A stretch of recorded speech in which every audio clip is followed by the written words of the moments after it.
meron dito.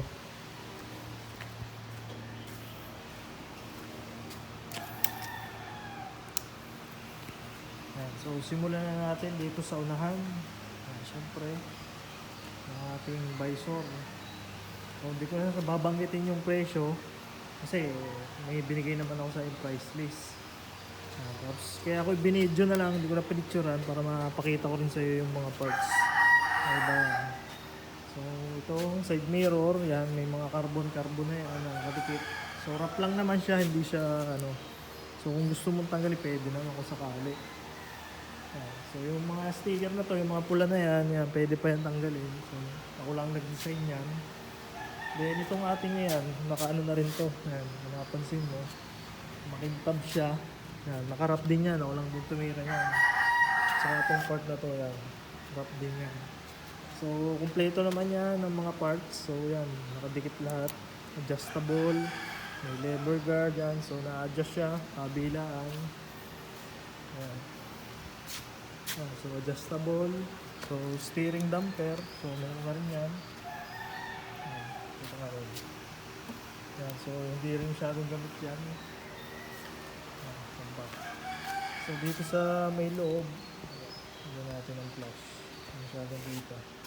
May mga carbo na rin to. Yan. So tangke.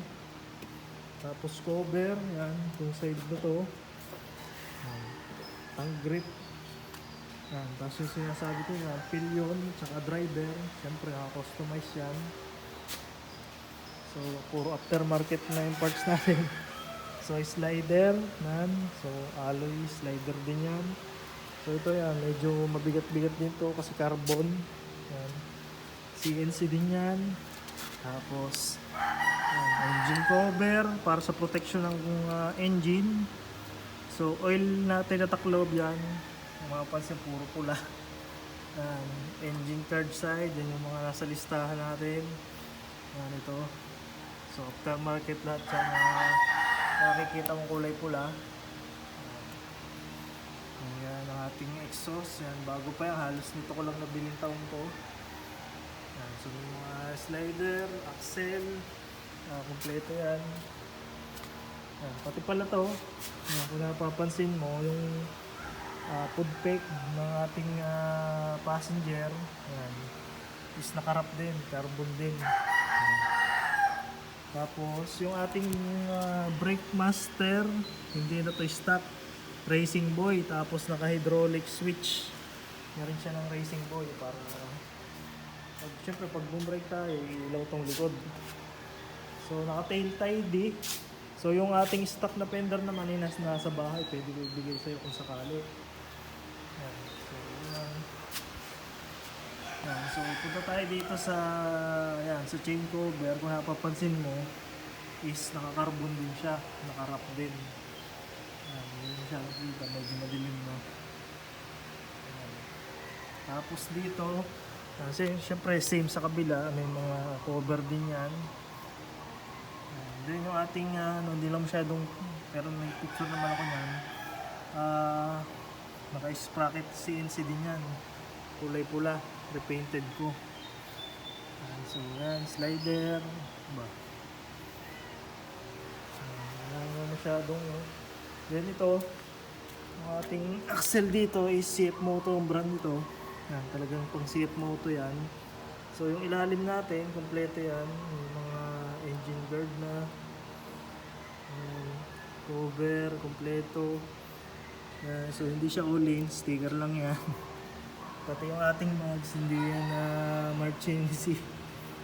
Ano lang yan, sticker. Then yung ating mags. Yan, kung napansin mo, syempre, naka-defy custom yan. Repaint ko na yan. Yan yung ating mga gulong is, yan, kung napansin mo, may mga sulat-sulat. Ay, tayo sa kabila para masyadong, para kita-kita. Yan.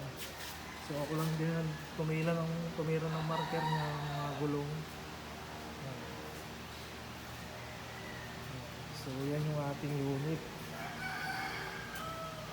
So, pakita, buhay natin. Papakita ko sa iyo yung order niya. So, let's go.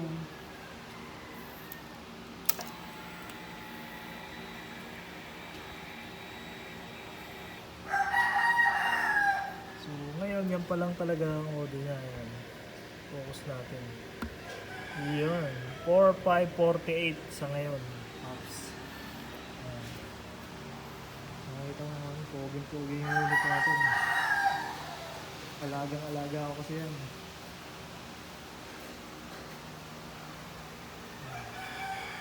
Wala naman tayong problema sa mga switch kasi working naman lahat yan. So,